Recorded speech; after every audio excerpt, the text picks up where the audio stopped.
Madagascar market சந்தை இது. இங்கே வந்து நம்ம ஊர் சன்ன கொஞ்சம் இருக்கிறாங்க பாருங்க, ஆள் கருவாடெல்லாம் இங்கே வருங்க. அதே மாதிரி வேர்க்கடல, பைத்தமுற்று, சோயாபீன்ஸு எல்லா பருப்புமே இருக்கிறாங்க பாருங்க.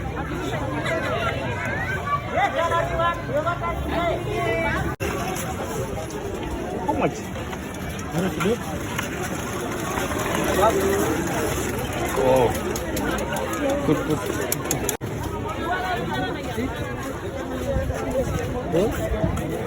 பிக் சைஸா சோத்துக்கத்தால் வைக்குது. இங்கே பாருங்க, கீரையெல்லாம் பாருங்க, அவ்வளோ ஃப்ரெஷ்ஷாக இருக்குது. இங்கே சலாட் இவங்களும் விற்கிறானுங்க போட்டு, பப்பாயா எல்லாம் சலாட் இவங்களும் விற்கிறாங்க. How much this one? How much? 5,000 Ariaris.